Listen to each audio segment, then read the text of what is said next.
Thank you very much, Derek, and thank you for the kind introductions. It's a great pleasure for me to be here, and thanking the organizer for inviting me.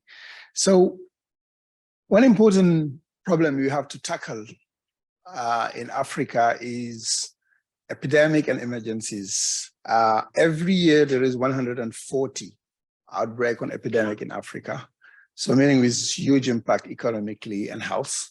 So what we are always obsessed about is how to detect them and how to build response and set up a resilience for all these different countries and contexts. So that's why today I'm going to be talking about how we build those detection systems, focusing mostly on arbovirus and hemorrhagic fevers, and also talking about some of the initiative you're taking to make sure that we have tools to do epidemic response, like vaccines and diagnostics. So I'm going to just be giving a few introductory remarks about IPD, Institut Pasteur de Dakar, for some of you who don't know Institut Pasteur, talk about the surveillance and epidemics, and discuss what we're doing in biomanufacturing for equity. Now, Institut Pasteur de Dakar is a private, non-for-profit organization, and Senegalese in 2010. But it's a like more than 100 years institute, even though it started as Institut Pasteur in 1924. The governance is we have the government as well as Pasteur Paris, and the business model is a lot about generating revenue through some activity like vaccine manufacturing, and also selling services to support research and education. And the vision is really right now, particularly after COVID, to make sure that we work at the community level to be really first detector, first responders, because that's where it starts and that's where it ends when it comes to epidemic. We are very much sensitive about equity when it comes to manufacturing. Africa has been without vaccine for almost a year during the COVID, which was really a serious problem in terms of equity. So one of the major actually steps we have been taking is building that autonomy when it comes to vaccine and diagnostics. And the last thing is trying to build this culture of resilience by training next generation of people and giving them opportunity to understand how you work in Africa and how you can be through multidisciplinary approach, build those skills that would help you handling emergencies and controlling them. So the priority of our activities are fivefold. One is on healthcare solution and services, laboratories. We do biomedical research and innovation, epidemic intelligence, and outbreak response. We have been supporting over the last 10 years, 40 of the 55 countries in Africa. Biomanufacturing, we are one of the oldest vaccine manufacturers in Africa, making vaccine for the last 80 years. And we are very much into human capital development, training students and continuing educations. And if some of you are interested to come and visit and spend some time with us and talking to the student and faculty, I would be more than happy actually to talk with them and welcome them in Senegal. An important aspect of what we do is a member of the Pasteur network, which is a network in the 5 continents, 26 countries, 33 institutes. And this also is a huge opportunity for any student that want to work overseas in varieties of countries that you can see here. And this is also an important thing that we're developing right now with the network. I was mentioning human capital development. Recently, we built this infrastructure that's going to be launched in June, which is what we call the Center for Africa Resilience to Epidemic, where really it's a combination of training to prepare people to work in Africa, to understand the disease, and also to have a disease intelligence group, and also focusing a lot on innovation to develop product that would make sense for epidemics. In that regard, the innovation part is quite important, whether we're talking about rapid surveillance and genomic surveillance. Also, we're developing different products like vaccine and diagnostic through clinical platform. And we also do a lot of delivery through responsive manufacturing and human capital. Now, coming to the topics, today, when we talk about emergency, these WHO actually cartoons is very illustrative on what we do most of the time. And the situation is that usually we have a pathogen lying somewhere in the vegetations and also in the wildlife. and that can be very much emerged through some climate change or some interaction with the climate. That would lead usually from some amplification in the zoonotic context, because 2/3 of the pathogen are coming from the animal world. And then it moved to a human population where, depending how it is handled, it can be a small outbreak or become a huge pandemic. That's what we have recently with COVID. And this different step actually is usually what we face. And clearly after COVID, we understood that something that happened in one part of the world can affect seriously the rest of the world. COVID has been an example, HIV another one. And when we look at that from the perspective of some hemorrhagic fever, for instance, clearly when you can have some bats infecting some animals like monkeys connected to human and develop this massive outbreak that you can have, like what happened in Guinea in 2014, or actually based on the sort of opportunities you may have to control it, can get this under control.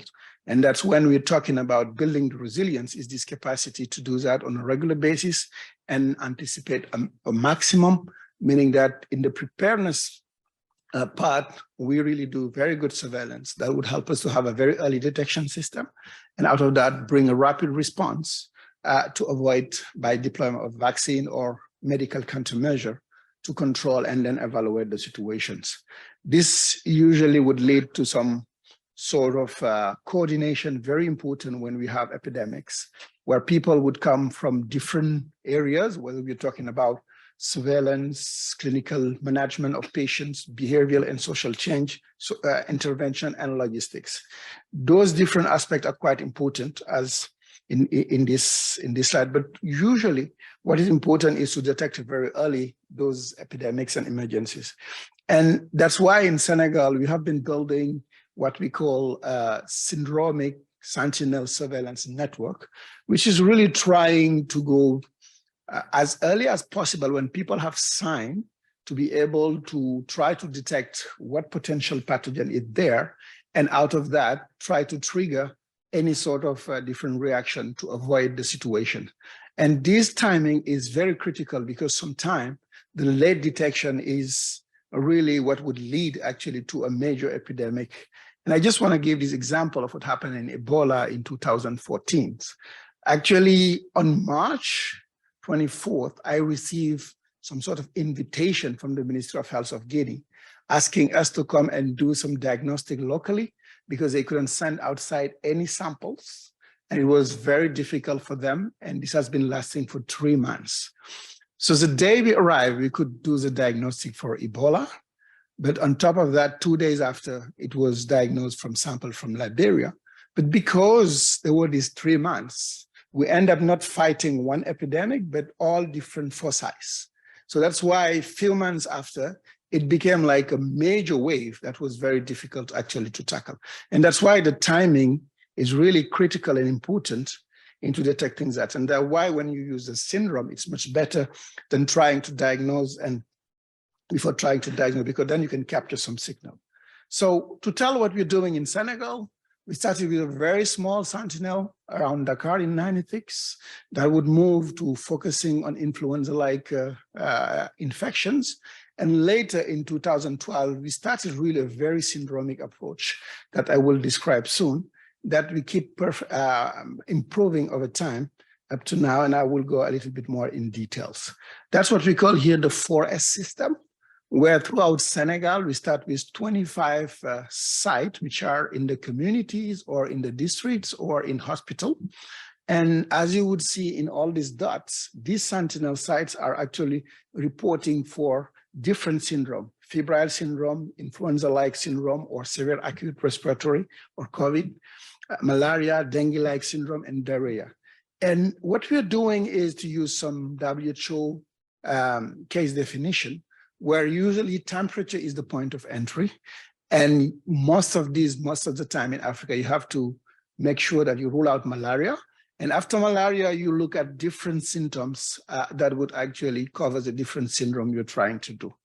And as soon as when people working in these health centers and sentinels find one of those cases that meets that definition, usually they start entering those information on a daily basis, previously using SMS through a coding system, but now using more a digital approach where they have an application where on a daily basis, they introduce those information into that digital platform. And that digital platform today is taking what is in the CRF, clinical report form, and bringing it to this application that would feed a database that we have locally. And on a weekly basis, the information actually is also in terms of sampling sent to Dakar, where we can do the testing through a LIMS, which also connects to this digital architecture. And all this is being analyzed quickly and sent through the authorities. And clearly what the digital platform would see would show is at the disease level, we can see flu, or you can have a clear idea of the different syndromes, or you can have by sites the different options of what is happening. The whole purpose of this being really to detect it very quickly when some unusual event is happening. And every week, a sample is sent through the postal system, either swab or blood, in a way that we receive it and do the testing in Dakar. Now, through that system, what we have done is set up some interactive websites where actually every single information is analyzed on a daily basis and would issue a weekly epidemiological report from which actually the Senegalese government can know what's happening. And clearly, I mean, over the last few years, this is the sort of event that we built based on a baseline. We can see unusual event happening sometime because of the daily entry of all the system of this different information. And when we have the sample happening, we can pick and do the identification. So just through the syndrome, we can pick the epidemic. And that's how we did chikungunya, we did Rift Valley fever infection, dengue, and I will come a bit more in detail on those. And once we capture those signals, what's happening is we can have a deployment happening. And so the deployment and epidemiological investigation, lab tests locally, entomological investigation, and reporting that everybody can pick up through the digital actually platform. And based on that, there is some sort of data-driven response in the control of the outbreak. Over the last, I would say since 2015, usually, I mean, on average, the system is facing 200,000 consultations. Out of those, about 10% is really febrile syndrome. And out of those, you can see around 10,000 influenza-like illness, and arbovirus a little bit less than 2,000. Out of those, then we can pick epidemic and go in details about it, detect it, and sometime up to the response. And I'm going to detail that a little bit. Just for flu, which has been mostly one of the most important part why we did this. This is just an example where in April 2017, we could pick up influenza H1N1, the pandemic ones, and clearly show that the fatality was linked to the fact that there were some co-infections with other bacteria, and get this very quickly. I mean, having the people being informed and get the authority on the job.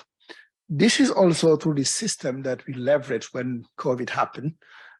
We could see very clearly, if you look at the influenza orange actually line, that influenza were flipping actually with COVID. Whenever you have a peak of influenza, COVID was not there. And when you have COVID, influenza was not there. And those different waves help us through this system with 25 sentinel sites to pick up what was happening when COVID was there. We also, based on those information, build some sort of survey to have an idea about what was the prevalence of COVID and exposure to the different areas in Senegal. So during that, between the first and second wave, we built this survey, which was really dedicated to understand what was actually the circulation and the exposure of people to COVID, as well as to dengue in all the 14 Senegalese administrative area. So we did it between October and November. It was mostly trying to have a multi-stage cluster sampling where we randomly select 70 clusters. And out of those clusters, we could, in each cluster, have a number proportional to the population size, 10 households in each cluster, and each household had 3 people that were interviewed and samples. So through those design, we end up having a collection of 1,463 participants, and each of those clusters were picked up actually through an identification. After this identification, you have to go and update because sometimes you're having all maps and pick them randomly. Now, out of that, what we did was we screened for COVID, all the 1,463. And out of those screening, we could see in the whole the different group, we could capture different people in Senegal based on the different region, with Dakar, obviously, with largest population being more samples. And depending on the region, we sampled between 20 up to 300 people. And through the questionnaire, some people were symptomatic, some other were not symptomatic about COVID, depending on the situation. After that, we had to screen those samples using different methods. That was the one recommended by WHO. And out of those methods, what happened is we end up having a combination of all those methods to realize that in Senegal, if you take on average all the different population, there were 28% of the people that was in November 2020 exposed to COVID. So not that much if you compare with the situation that evolved later. Now, and if you look at that in terms of age and sex, mostly, I mean, the age group between 15 and 30 was the one that we found the most positive people. And women were a little bit more actually exposed than men, even though it was not very significant. If you look at this by region, you could see that some region in the south that I will show were much more affected than the region further in the north. Particularly, this is one observation that explains why later during the epidemic, the other region of Senegal was much more affected than that part, probably built with the immunities. Now, if you look at this map, these south regions that you could see are the one where we had most of the circulation of the COVID, while in the other area, we have less infection that's happening. And so for the rest of the epidemic, that would happen. And if you compare that with the area where we found some more positive case, this was sort of quite well correlated. So 1 year later, in 2021, we did exactly the same studies in November with much more people, which were almost 5,000 people.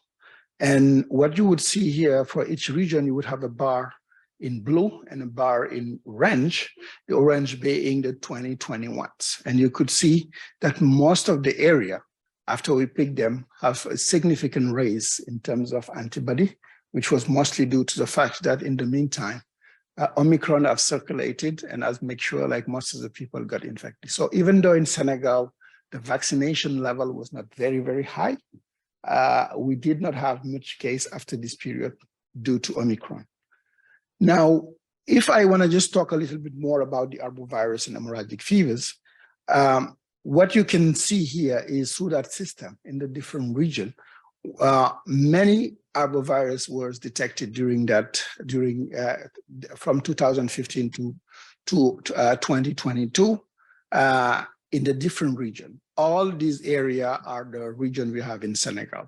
But what you can see very important is all of these, even though they are arbovirus, you could see some of them come quite often and quite frequently, which is particularly the case of dengue, that you would see in all different regions that is present.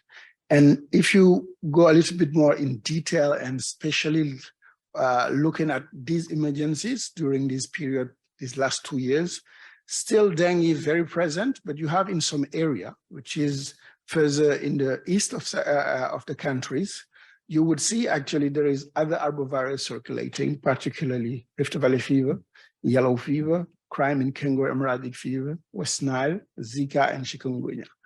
Meaning that on a regular basis, we're having these emergencies because the system is capturing it. And right now, any emergence that happen within 7 days is usually caught by this system. If you want to look a little bit more in detail among those differences, you could take the example of dengue, which is quite interesting, because if you look from 2015 up to now, dengue have been progressively expanding its geographic presence. And this is particularly due to the fact that we are having actually some cosmopolitan dengue, what we call urban genotypes, that is progressively going in all the different parts of Senegal and happening every single year now. Dengue used to be sylvatic, meaning mostly circulating in the forest, particularly in the southern part of Senegal and here. And we will see that with the seroprevalence study that has been done. But progressively, some cosmopolitan strains has been imported and start actually getting endemic through urbanization into different parts of Senegal. And if you look at the most recent data, those epidemics also are much larger than what it used to be at the very beginning. Meaning that in Senegal, dengue is actually changing and shifting from something that used to be sporadic from time to time, mostly linked to a zoonotic circulation, to something that is mostly getting endemic, linked to urbanization and growing regularly. Based on the same data that I show and the same sample that I showed earlier for COVID, we screen also dengue. And this is the situation that happened with dengue. If you look at infection that was recent, meaning in 2020, you have some IgM in circulation in some areas of Senegal. But mostly what you would see is all the recent infection lead to some prevalence that are very low, either no dengue or less than 5 to 10%. But if you move to IgG, which is most likely long-lasting, in some area, we go up to 70% of circulation of dengue, meaning that in these certain urban contexts, these are like the second most important city in Senegal, where epidemic has been happening regularly for dengue. You could see in all those areas, we have significant circulation of dengue, which is now completely endemic and recurring every year. And what you would see in most of these southern area, except this specific zone where an epidemic happened, you have circulation, which is mostly sylvatic, meaning that people are exposed to the forest, but we don't have massive and very important outbreak in there. Now, and this is actually shown through a little bit more detail with the screening where IgM is mostly very low, and you can have something much higher when we talk about seroprevalence of IgG, which is confirmed by seroneutralization. Now, one of the things that was also interesting to see concerning dengue is if you look at all the arbovirus, that's the one that is the most present. You would see actually, if you consider just the last 2 years, that during the rainy season, at the end of rainy season, you have circulation of dengue. But initially, you start now having very early in the year, dengue also circulation, meaning that not only actually dengue is becoming endemic and seasonal, but more and more it is transmitted over the long at different time or period of the year, and particularly early in the year during what we call cold season, which means that there are some other mechanisms and this endemicity that exists for dengue. Now, if you look in detail a little bit about how the genotype are behaving and the serotype, you would see that in the center of Senegal in 2017, mostly we have dengue 1 and dengue 2 genotype circulating. The year after, dengue 3 were circulating. And if you look at the north in 2018, you have dengue 2 also, the genotype cosmopolitan we're talking about, circulating and invading different parts of the countries. And if you look at 2021, you still have dengue 1 circulating. So over these different epidemics, we have a switching from one serotype into some genotypes, which allow actually the epidemics to keep going, and meaning that dengue is going to be more and more important. And what you could see clearly is the cases are becoming more and more severe. Now, if I look at other arboviruses and more hemorrhagic fevers, Rift Valley fever, Crimean Congo hemorrhagic fever, over the last 7 years, what you have seen is more than 9,000 has been tested. And what you could see is there is an increase in also the appearance of these different diseases through that same system. And you could see that clearly in orange, the crime in Congo is having more and more cases, even those sporadic cases, and same also for Rift Valley fever. If you look at the detection that we have since 2013 for Rift Valley fever, you have it in different areas of Senegal, the north, the south, and all the different regions. And you have sporadic cases and also mosquito infected. One of the main vectors is Aedes ocraceus, which is some vectors of Rift Valley fever besides Culex cancrofasciatus. Now, if you look at the animals that are also being infected, you could see that 10% in the different region of the country, south and central, has been also exposed to Rift Valley fever, which means that not only it is endemic, but it finds its way actually to emerge on a regular basis and finding a mechanism of maintenance. And you could see that if you map all the different cases that happen in different regions geographically, and you find it either on ticks, on animals, or on human in different parts of the countries. Now, if you look in details about the different circulating genotypes with Rift Valley fever, you would see that from 2013 to 2015, they have been circulating on one genotype, which we call lineage A, and mostly from Zimbabwe initially. And we have another genotype, which is circulating in 2020.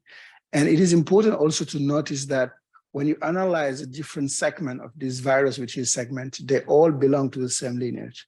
Very limited reassortment, actually, opportunities during those periods. Now, if you look at later about the 2022, it still remained the same, meaning that Rift Valley fever tend to circulate less, become endemics, and emerge from time to time, particularly in link with flooding and circulation linked to actually the climate change. If you look at crime in Congo hemorrhagic fever, most of the cases are really sporadic in different areas of Senegal, and the outbreak really are mostly at the border between Senegal and Mauritania, which is really through the livestock where you have a lot of circulation. If you look at the ticks, we have also regularly emergence and detection of the virus among the ticks. And when you do serosurveillance, you can see in Kédougou and in Barkédji, which are central and southern part of Senegal, you have between 10 to 20% of the animal that are being actually infected. And that's exactly what you see also when you look geographically, how they are spread in different parts, the north and the bordering area with other countries being the most affected. But if you look in details about the genotype of a crime in Congo hemorrhagic fever, which is also segmented, the largest one actually is a genotype 1. But when you look actually at the smaller segments, you would see it's a different genotype from the large one, which is signatory of reassortant, meaning that this has probably been infected one ticks, and while doing that, there have been some exchange in the segment, which is also a way to generate diversities and to follow this. Now, I'm going to finish in terms of example with yellow fever, where we have a large vaccination coverage happening with yellow fever, meaning that from time to time, you would have some sporadic case, and where you have low coverage, you may have emergence and found different sort of people being infected and have some small resurgence. And this happened in 2021, where clearly, actually, we could feel that there were some patient that was infected in some area with lower coverage, and particularly out of many patients that we found in Kédougou, like 421, we could see that 13 out of them were actually positive for yellow fever, and 4 in another region where we sampled 120 people were positive. So, and we found also in circulating yellow fever among arthropod and different vectors that are known for yellow fever. What was interesting is the genotype that we found for yellow fever was still the West African genotype, because for yellow fever, you have one West Africa, East Africa, and Southern America. But it was interesting to see that if you look in the 3' UTR, that you would find some deletion that we believe had a link with the infectivity. And this is also one explanation that people are actually looking at to understand how this deletion is impacting the severity or the transmission of the disease, and do that in link with vectorial competence experiments. Just all these examples to show two things. First, it is quite important to have the capacity to detect them regularly and control them quickly. That's how you build resilience. Second, by doing surveys, by doing a good surveillance, genomic surveillance, you can have a pretty good idea how the process would work in terms of changing and being able actually to keep circulating. Now, I'm just gonna come to the second part of my talk, which is mostly how do we build these tools to be able actually to combat and to control this disease. There are two very important aspects for disease control. One is to be able to have diagnostic tools, as much as possible diagnostic tool that you can use point of care. And on the other end, to have vaccine to be able actually to detect them. So this is the first social venture that we built to be able to make diagnostics, where the purpose when COVID happened, we did not have any tests happening. And one of the first tests on COVID was developed in Pasteur Institute in Dakar, using a rapid test, first antibody and then antigen. And with those first tests, we could build some pipeline and bring together a group of employees. So right now we have a portfolio of more than 10 different tests that are either finished and being deployed or be in a position actually to work and be in the market like we have with COVID. And this is built on a model very simple, where actually it's demand driven, meaning that we don't make tests and wait for customer or look for customers.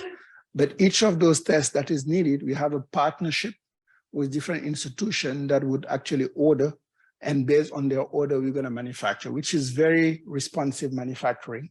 The second thing is they have a membership that would help them actually support the platform all year long.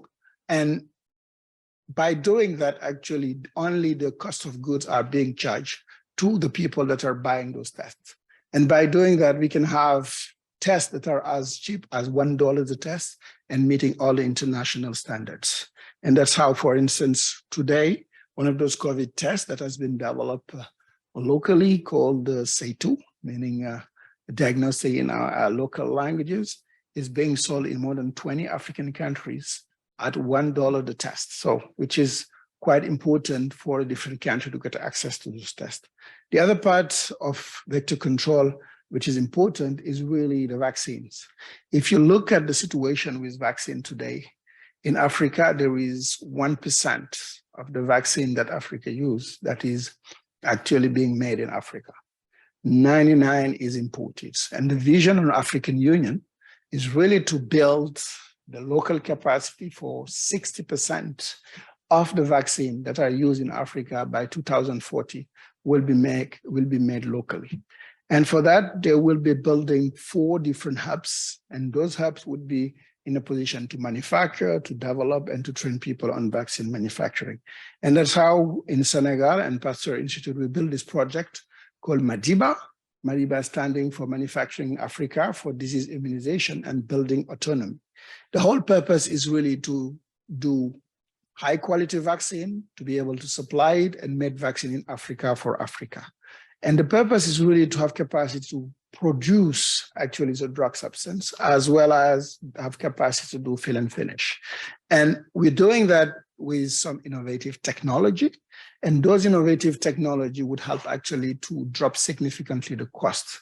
If you look today, some of the only way that people can make vaccine cheaper is to make a lot of them, so you can have economy of scale. But with this innovative and new technology, the vaccine can be as low as 10 cents the dose. So that's why we leverage those new technology and have this strategy where we focus on COVID initially, and now we're moving to more vaccine during pandemic or epidemics. And for that, we build a whole new facilities and area, which is in the few kilometers from where the Institute stands, where you have here one facility dedicated to egg-based technology meaning that it's organized for yellow fever, where we are planning to manufacture 30 millions, but also another second platform here, which is dedicated to cell-based culture, where actually COVID and other vaccines based on cell culture, like measles, rubella, like Lassa, will be manufactured. And also you have here this center, which is dedicated to training as well as actually research. This is where the work was like a few months ago. It is much more well advanced now. The plan is to finish all the work this year. So early next year, at the same period, probably we'll be able to manufacture locally some of those key vaccines. The target is 30 million for yellow fever and 300 million for the other vaccine, COVID and essential vaccines. In order to do that, we are cooperating with CEPI, which is really have different components, 10 years partnership where we work on workforce development, rapid response manufacturing, innovations like vaccine pouch and next generation equipment, and also reference lab for dangerous pathogens. We are also bringing some platform for manufacturing like vectors with the support of Bill and Melinda Gates Foundation. And one of the projects that we're doing right now is the measles rubella vaccine. Those vaccines are important because they are in shortage in the markets, and Africa actually, right now, there are many kids dying because those vaccines are not available. And on top of that, we have established and are working with Africa CDC on setting up a vaccine accelerator centers where the purpose is really to take candidates, improve them, and put them into clinical trial through what we call in general CMC. So I just want to finish with a couple of key messages which are to me important. One thing is when we talk about preparedness, particularly for diagnostics, for detections, it's clearly important to have a strong surveillance, to have an active R&D innovation, and to have manufacturing capacity. The second important aspect is really the sequencing technology now would help a lot and will help in the future in doing a better identification, a better monitoring and detection of new pathogens and variants, and maybe more and more important, particularly in the light of messenger RNA technology, key for manufacturing medical countermeasures. Besides that, I think if you want to limit this vulnerability and increase this resilience, it's a lot about building the ecosystem in the sense where you connect surveillance, case management, R&D, that would make vaccine and diagnostic relevant. And to do all that, the local capacity is key to be able to detect first and respond first during those epidemics. With that, I want to thank you very much for your attention.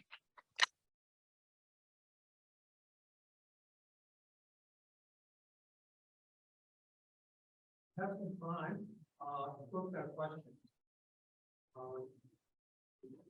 Why should we come to action? Please come to the microphone. Testing.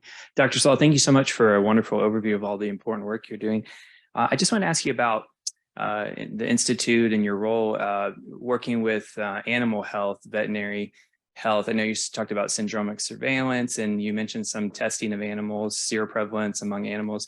Could you speak to a little bit more about how you guys manage partnerships and capacity building with your animal health partners as well? Yeah, thank you very much. What we're doing is we are working under One Health approach. And typically when we talk about arbovirus, in some area like Kedougou in southeastern part of that country, we are sampling not only human, but we are sampling mosquitoes, and we're sampling some animal like monkeys. Because when we do that, we can either find new pathogens, and also we can be in a position to understand better what are the cycle by which you have these emergence happening. And that's how, by doing the sort of work, we came to work earlier on Zika in 2007, that turned out to be a very good investment in terms of time and research, because when Zika really became like a global problem, we already have tests, have some phylogenetic data available, and could also support the Brazilian to do the work in Brazil. On the other end, through this One Health, we're working a lot with veterinarian. And actually we are collaborating with a couple of colleges of veterinary medicine in the US, for instance, where not only we're doing viruses, but also we are dealing with AMR and other different sort of threats.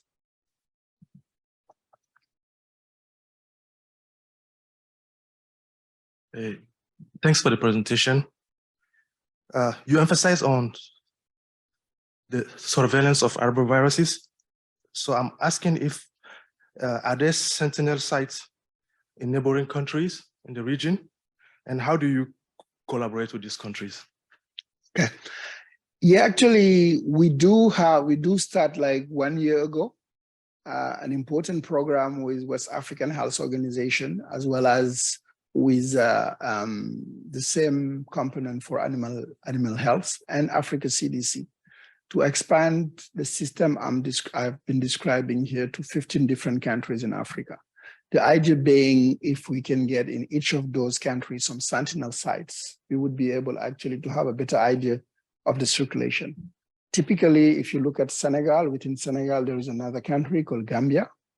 Regularly, we're reporting epidemic in Senegal, and for some reason, those epidemic doesn't exist in Gambia, and we're talking like 30 kilometers from one part to the other, meaning that the same thing is happening, just getting notice.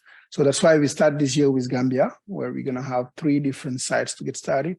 And we did the same with Cabo Verde, where we're gonna have in 3 different islands of Cabo Verde sentinel sites starting. And the purpose will be in the next 5 years to be able actually in each of those countries, you have sentinel sites that can communicate together.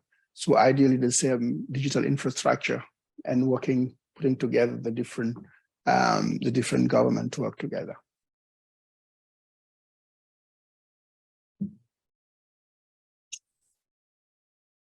Thanks, Amadou. Great to see the breadth of work. I was really struck by the variability in seroprevalence of dengue across the country. And 2 questions. So it seemed like you had urban areas with maybe 77% seroprevalence, and some, Dakar was very low. Do you think that's just a snapshot of kind of an emerging outbreak, or what are your thoughts on what drives that? Okay. And then second, are you looking at possible transmission to non-human primates in sort of displacing the sylvatic dengues by the cosmopolitan dengues from the other parts of the world? Yeah. Coming to your second questions, I really don't know whether this is going to happen, but clearly what I feel like the maintenance of this cosmopolitan would be in mechanisms that would probably remain in urban context. Now, the sylvatic, in my opinion, would always remain at the low level, because for years it has been here. I mean, that 40 years we are discussing that. And the dynamic by which it emerged has a lot to do with immunity among monkeys, because we realize anytime you have a turnover and the immunity is low among monkeys, then you have an opportunity to have a sort of amplification in the forest. And the people that goes into the forest got infected, but it never up to now created massive, actually sort of outbreak, probably linked to the vector competence, but also linked to the mobility, which is not very important in those areas.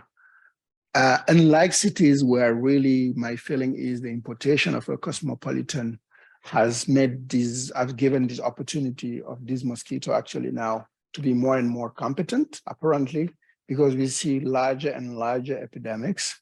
And I feel like in few years' time, we will be in the situation like Asia or some part of Southern America with regular actually emergence based on the different serotypes that are changing over time. But I'm not sure it would really push the sylvatic.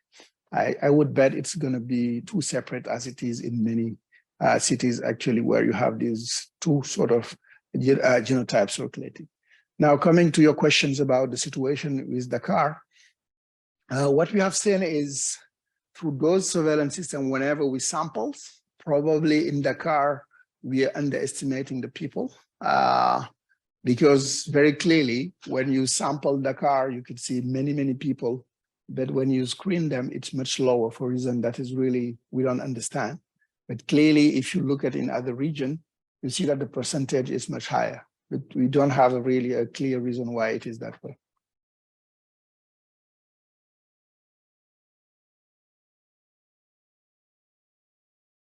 Yes, hello, thank you. That was a great presentation, a lot of information.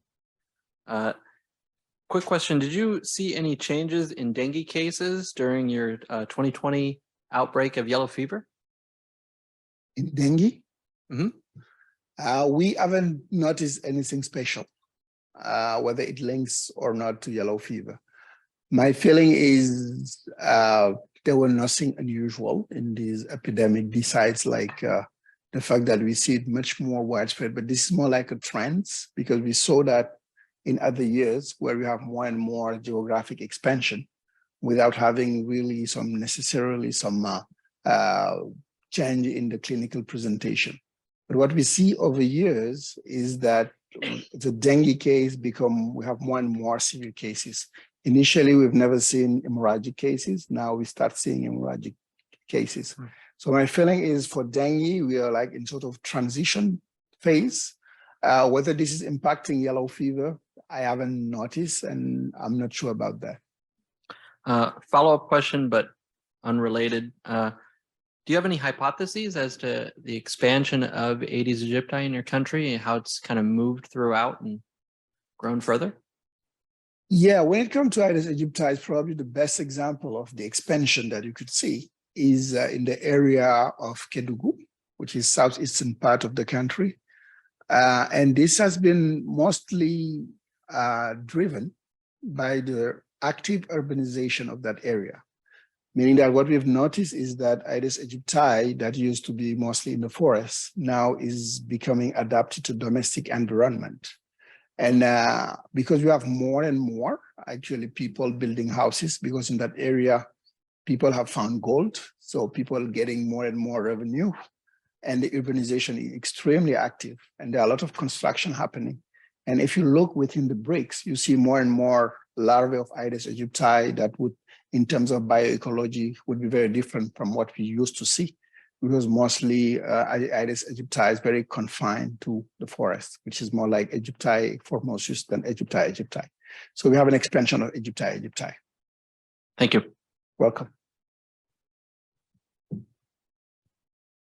Other questions?